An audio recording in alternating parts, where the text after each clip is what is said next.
नमस्कार दोस्तों, इस वीडियो में हम शिक्षण अभिरुचि के 50 महत्वपूर्ण क्वेश्चन देखने वाले हैं और एक तरह से आपके मॉडल पेपर है पीटीईटी व बीएसटीसी के लिए। और देखिए हमारा शिक्षण अभिरुचि का ये वीडियो नंबर 12 है।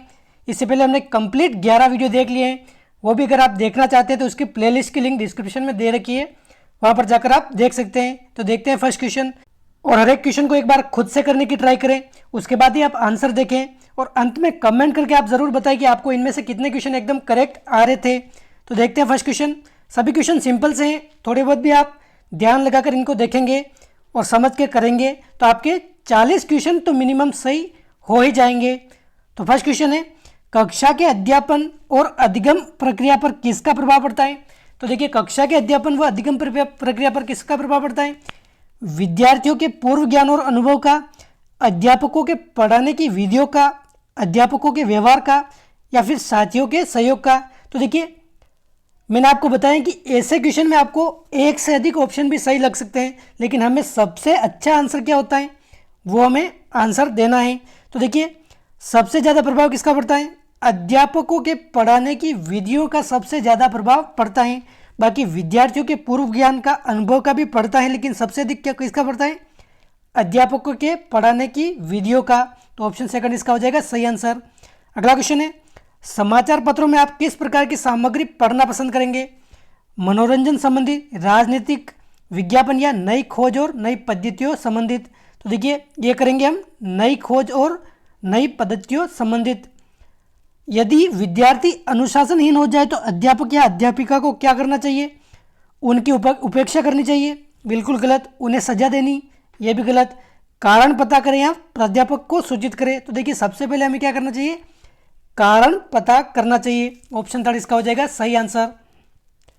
क्वेश्चन 4 है, यदि आपकी कक्षा में एक बच्चा ध्यान नहीं दे रहा है तो आप क्या करेंगे, उसे दंड देंगे। तो देखिए नेगेटिव तो हमें बिल्कुल आंसर देना ही नहीं है, उसका ध्यान आकर्षित करने के लिए प्रश्न पूछेंगे, उसे ध्यान देने को कहेंगे, या फिर उन बच्चों के उदाहरण देंगे जो ध्यान देते हैं। तो देखिए सबसे अच्छा आंसर क्या होगा, उनका ध्यान आकर्षित करने के लिए प्रश्न पूछेंगे। Option second. अध्यापन की किस विधि से सृजनशीलता का अभिवर्धन नहीं कर सकते हैं। तो देखिए सृजनशीलता मतलब क्रिएटिविटी, इसका अभिवर्धन कौन सी विधि से नहीं कर सकते हैं, व्याख्यान विधि, खेल विधि, खोज विधि, या प्रोजेक्ट विधि। तो देखिए खेल विधि, प्रोजेक्ट विधि, खोज विधि, ये सभी तो क्या है, वैज्ञानिक विधियाँ हैं, लेकिन व्याख्यान विधि एक परंपरागत विधि है, इससे हम क्रिएटिविटी नहीं बढ़ा सकते। अगला क्वेश्चन है, अध्यापक विद्यार्थियों में वैज्ञानिक दृष्टिकोण किस प्रकार पैदा कर सकते हैं। वैज्ञानिकों की उपलब्धियां बताकर, उन्हें प्रैक्टिकल करवाकर, प्रयोग करवाकर, निरीक्षण करके परिणाम निकालना, या फिर विज्ञान संबंधी पुस्तकें पढ़वाकर। तो इसका आंसर क्या हो जाएगा, प्रयोग करवाकर, निरीक्षण करके परिणाम निकालना। Option third. अगला क्वेश्चन है, अध्यापकों को अपने विद्यार्थियों की उत्तर पुस्तिका की जाँच नहीं करनी चाहिए, इस कथन के पक्ष में आप क्या तर्क दे सकते हैं। तो देखिए अध्यापक को अपने विद्यार्थियों की उत्तर पुस्तिका की जांच नहीं करनी चाहिए, तो इसका आपका क्या तर्क हो सकता है, अध्यापक उन विद्यार्थियों का पक्षपात कर सकते हैं जिन्हें वह पसंद करते हैं। तो देखिए नेगेटिव आंसर हमें नहीं देना है, वह अपने अध्यापन का स्वयं मूल्यांकन कर पाएंगे। तो देखिए ये इसका सही आंसर हो जाएगा, वह अपने अध्यापन का स्वयं मूल्यांकन कर पाएंगे। तो ऑप्शन सेकंड इसका हो जाएगा सही आंसर। क्वेश्चन 8 है, वर्तमान परीक्षा प्रणाली में क्या जांच की जाती है, विषय वस्तु के ज्ञान की, कौशल की, मनोवृत्तियों की, या व्यक्तित्व की। तो देखिए वर्तमान परीक्षा प्रणाली में विषय वस्तु के ज्ञान की जांच की जाती है। Option first. क्वेश्चन 9 है, शिक्षक का प्रमुख कार्य क्या है। तो शिक्षक का प्रमुख कार्य क्या है, छात्रों को प्रभावी शिक्षा देना। Option second. अगला क्वेश्चन है, अच्छी पाठ्य पुस्तक के क्या गुण होने चाहिए, पाठ्यक्रम पर आधारित विषय वस्तु का आयोजन ठीक प्रकार से हो, अध्यापक अध्यापिका को पढ़ाने के तरीके से अवगत कराए, या फिर देखने में आकर्षक हो। तो देखिए ये सभी गुण तो होने ही चाहिए, लेकिन सबसे प्रमुख गुण क्या है, विषय वस्तु का आयोजन ठीक प्रकार से हो। Option second. अगला क्वेश्चन है, अध्यापक को अध्यापन कार्य से प्राप्त खाली समय का इस्तेमाल किस प्रकार करना चाहिए, ट्यूशन करके, ज्ञानवर्धक सामग्री को पढ़कर, मंद गति वाले विद्यार्थियों को कक्षा समय के अलावा पढ़ाकर, या फिर कुछ और अंशकालिक कार्य करके। तो देखिए इसका आंसर क्या हो जाएगा, मंद गति वाले विद्यार्थियों को कक्षा समय के अलावा पढ़ाकर। Option third. और देखिए ज्ञानवर्धक सामग्री भी पढ़कर खाली समय का सदुपयोग कर सकते हैं, लेकिन सबसे अच्छा आंसर इसका हो जाएगा ऑप्शन थर्ड। निम्नलिखित में से कौन सा प्रश्न अच्छा है, ब्लैक बोर्ड का क्या आकार है, क्या ब्लैक बोर्ड आयताकार है? क्या आप ब्लैक बोर्ड पर आयत बना सकते हैं? या फिर ब्लैक बोर्ड के आकार के विषय में आप क्या कह सकते हैं? तो देखिए सबसे अच्छा प्रश्न कौन सा हो जाएगा? ब्लैक बोर्ड के आकार के विषय में आप क्या कह सकते हैं? बच्चा खुद बताएगा, ये आयत है, वृत्त है, वर्ग है, कौन से आकार का है? तो ऑप्शन 4 इसका हो जाएगा सही आंसर। क्वेश्चन 13 है, यदि आपका परीक्षा परिणाम अच्छा नहीं है तो आप क्या करेंगे? विद्यार्थियों को दोषी बताएंगे, स्वयं को दोषी बताएंगे, परवाह नहीं करेंगे, या फिर कारणों को जानने का प्रयास करेंगे? तो ये हो जाएगा इसका आंसर, कारण को जानने का प्रयास करेंगे। अच्छे पाठ्यक्रम में क्या गुण होने चाहिए? बाल केंद्रित, अध्यापक केंद्रित, समाज केंद्रित या राष्ट्र केंद्रित? तो ये होना चाहिए बाल केंद्रित। विद्यार्थियों को किस प्रकार का गृहकार्य देना चाहिए? तो देखिए इसका सीधा आंसर बता देता हूँ आपको, औसत योग्यता के स्तर के विद्यार्थियों के अनुसार हमें गृहकार्य देना चाहिए। बाकी ऑप्शन आप पढ़ सकते हैं। भाषा किसका माध्यम है? विचारों के स्तर का, सहज अभिव्यक्ति का, अच्छे परस्पर संबंधों का, या फिर सामाजिक आदान प्रदान का? तो देखिए ये हो जाएगा सहज अभिव्यक्ति का, ऑप्शन सेकंड। देखिए विचारों के स्तर का, अच्छे परस्पर संबंधों का, सामाजिक आदान प्रदान का भी है, लेकिन सहज अभिव्यक्ति का सबसे प्रमुख साधन है भाषा। तो ऑप्शन सेकंड इसका हो जाएगा सही आंसर। अगला क्वेश्चन है, आप किस स्तर की योग्यता के विद्यार्थियों को पढ़ाना पसंद करेंगे? तो देखिए औसत योग्यता से अधिक गलत हो जाएगा, औसत योग्यता से कम, या फिर मिश्रित योग्यता के? तो देखिए क्लास में कम योग्यता वाले भी होते हैं, अधिक योग्यता के भी होते हैं, औसत योग्यता वाले बच्चे भी होते हैं, तो मिश्रित योग्यता के बच्चे होते हैं। तो मिश्रित योग्यता के बच्चों को हम पढ़ाएंगे, मतलब सभी प्रकार की योग्यता के बच्चों को पढ़ाना पसंद करेंगे। अगला क्वेश्चन है, अच्छा अध्यापन किसका परिणाम है? तो देखिए अच्छा अध्यापन हमेशा विषय वस्तु पर अधिकारों और अच्छा संप्रेषण का परिणाम है, ऑप्शन थर्ड। आप अध्यापक अध्यापिका क्यों बनना चाहते हैं? माता पिता अध्यापक अध्यापिका हैं इसलिए? तो देखिए ये गलत है। दूसरी और कोई नौकरी नहीं मिल सकती इसलिए? तो ये भी गलत हो जाएगा। विद्यार्थियों को पढ़ाने में रुचि है, या फिर परिवार में अध्यापक अध्यापिका हैं? तो देखिए विद्यार्थियों को पढ़ाने में रुचि है इसलिए हम अध्यापक बनना चाहते हैं, ऑप्शन थर्ड। व्यवहार में असामान्यता का क्या कारण है? बार बार के असंतोष, महत्वाकांक्षा की अपूर्णता, अधिकारी वर्ग से टकराव, या फिर मनोशारीरिक विकृतियाँ? तो ऑप्शन 4 इसका हो जाएगा सही आंसर, मनोशारीरिक विकृतियाँ। वर्तमान शिक्षा प्रणाली में किस प्रकार की सुधार की आवश्यकता है?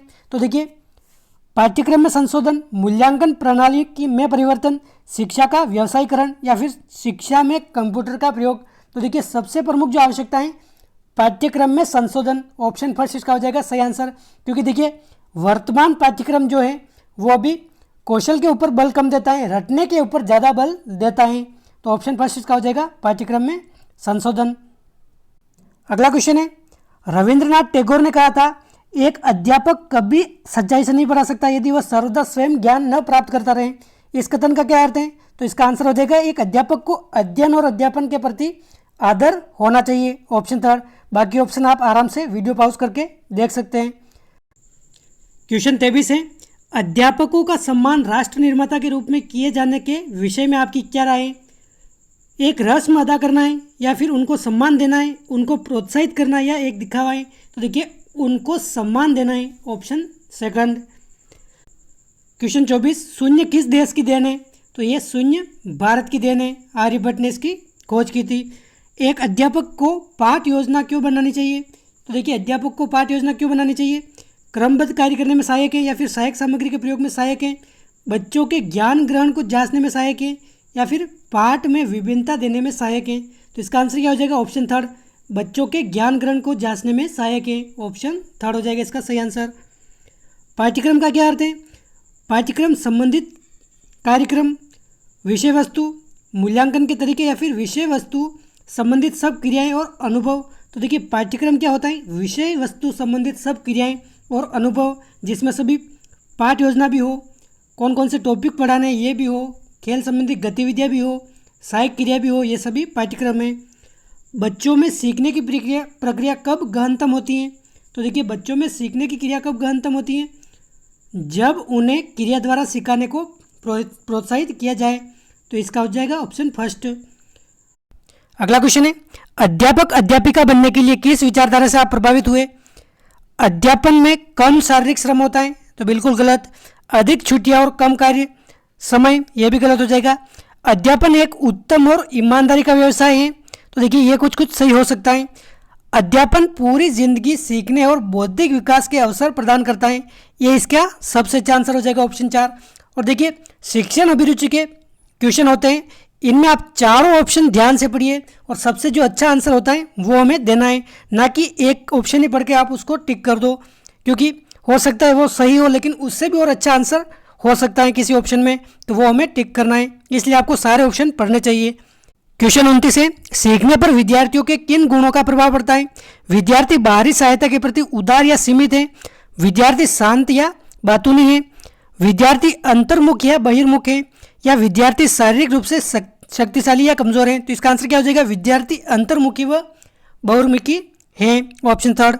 अगला क्वेश्चन है, शिक्षा में पिछड़े विद्यार्थी के साथ आप क्या व्यवहार करेंगे? उसे उपचारात्मक शिक्षण देंगे?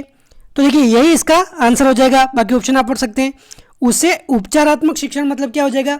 सबसे पहले तो कारणों का पता करेंगे, उसके बाद उन कारणों को दूर करने का हम हर संभव प्रयास करेंगे, ऑप्शन फर्स्ट।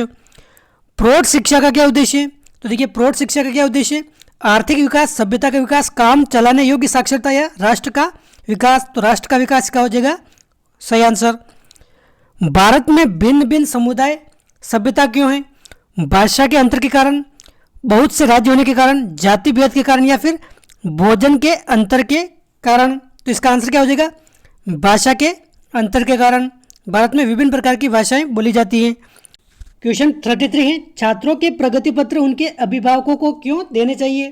तो देखिए बाकी सब ऑप्शन आप वीडियो पॉज करके आराम से पढ़ सकते हैं। इसका सीधा आंसर बता रहा हूँ मैं आपको, उनको बच्चों की प्रगति की जानकारी देने के लिए, ऑप्शन फर्स्ट। अगला क्वेश्चन है, किशोरों में तनाव विकृतियाँ कैसे पैदा होने की संभावना है? तो देखिए किशोरों में कैसे पैदा होने की संभावना है?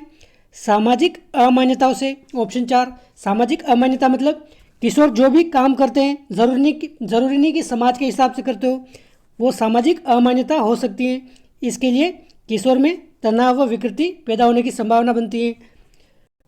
क्वेश्चन 35 है, मूल्यांकन से शिक्षण किस प्रकार समुन्नत होता है?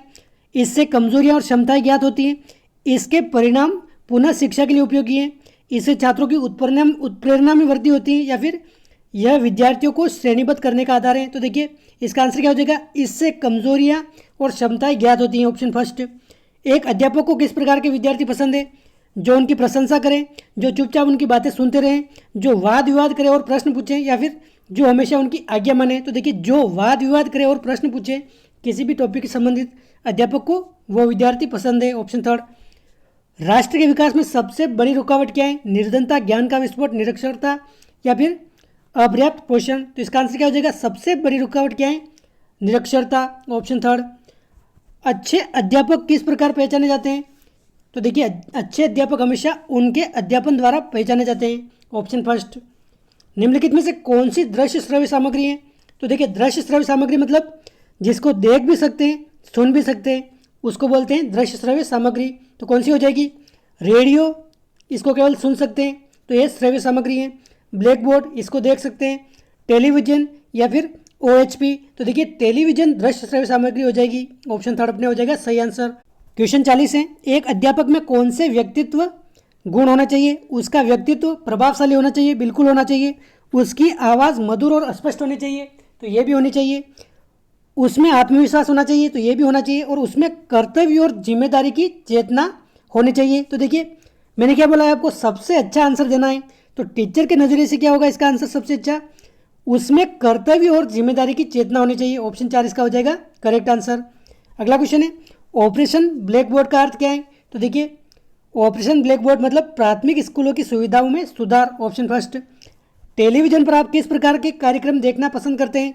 तो देखिए शिक्षा संबंधी, मनोरंजन संबंधी, धार्मिक या समाचार? तो शिक्षा संबंधी कार्यक्रम, ऑप्शन फर्स्ट। गणित किस प्रकार का विषय है? तर्क पर आधारित, कठिन, सरल, या फिर गणना संबंधित? तो देखिए गणित गणना संबंधित है लेकिन तर्क पर आधारित विषय है, तो ऑप्शन फर्स्ट का हो जाएगा सही आंसर। क्वेश्चन 44 है, अध्यापन और सीखने की प्रक्रिया में वाद विवाद कब उपयोगी हैं? तो देखिए वाद विवाद कब उपयोगी हैं? प्रत्येक उसमें भाग लें, इससे उत्तेजना उत्पन्न हो, इससे विचारों को उद्दीपन हो, या फिर सभी विचारों के समावेश में निर्णय पर पहुंचे? तो इसका आंसर क्या हो जाएगा? सभी विचारों के समावेश में निर्णय पर पहुंचे। कक्षा के अध्यापन और अधिगम प्रक्रिया पर किसका प्रभाव पड़ता है? तो देखिए किसका प्रभाव पड़ता है, सबसे अधिक जो प्रभाव पड़ता है ये है अध्यापकों के पढ़ाने की विधियों का, ऑप्शन सेकंड। समाचार पत्रों में आप किस प्रकार की सामग्री पढ़ना पसंद करते हैं, तो देखिए मनोरंजन संबंधित, राजनीतिक, विज्ञापन या फिर नई खोज और नई पद्धतियों संबंधित, तो ऑप्शन 4 इसका हो जाएगा एकदम करेक्ट आंसर। यदि विद्यार्थी अनुशासनहीन हो जाए तो अध्यापक अध्यापिका को क्या करना चाहिए, तो देखिए विद्यार्थी अगर अनुशासनहीन हो जाए तो क्या करना चाहिए, उनकी उपेक्षा करें, उनको सजा दें, कारण का पता करें या प्राध्यापक को सूचित करें। तो देखिए ये क्वेश्चन वापस रिपीट हुआ है, इसका आंसर क्या होगा, कारण पता करें और उनको दूर करने का प्रयास करें, ऑप्शन थर्ड। क्वेश्चन 48 है, आपके विचार में शिक्षण व्यवसाय में धन कमाना चाहिए, समर्पित रहना चाहिए, केवल समय काटना चाहिए, बिल्कुल गलत, या फिर पूर्ण निष्ठा रखनी चाहिए, तो पूर्ण निष्ठा रखनी चाहिए, ऑप्शन 4। एक अध्यापक को पाठ योजना क्यों बनानी चाहिए, तो देखिए पाठ योजना क्यों बनानी चाहिए, क्रमबद्ध कार्य करने में सहायक है, तो बिल्कुल है। सहायक सामग्री के प्रयोग में सहायक है, तो ये भी है। बच्चों के ज्ञान ग्रहण को जांचने में सहायक है या फिर पाठ में विविधता देने में सहायक है, तो देखिए देखा जाए तो सभी ऑप्शन सही है, लेकिन इसका सबसे अच्छा आंसर क्या होगा, बच्चों के ज्ञान ग्रहण को जांचने में सहायक है, ऑप्शन थर्ड। ये करोगे तो आप पूरे में से पूरे नंबर मिलेंगे, 3 नंबर। क्वेश्चन 50, पाठ्यक्रम का क्या अर्थ है, देखिए वापस से क्वेश्चन रिपीट हुआ है, विषय वस्तु संबंधित सब क्रियाएं और अनुभव, ऑप्शन 4। तो दोस्तों ये थे शिक्षण अभिरुचि के 50 महत्वपूर्ण क्वेश्चन। कितने क्वेश्चन आपको एकदम करेक्ट आ रहे हैं कमेंट करके आप बता सकते हैं, और हमारे टेलीग्राम चैनल को भी आप ज्वाइन कर सकते हैं जिसकी लिंक डिस्क्रिप्शन में दे रखी है। तो दोस्तों मिलते हैं अगले वीडियो में। जय हिंद, जय भारत।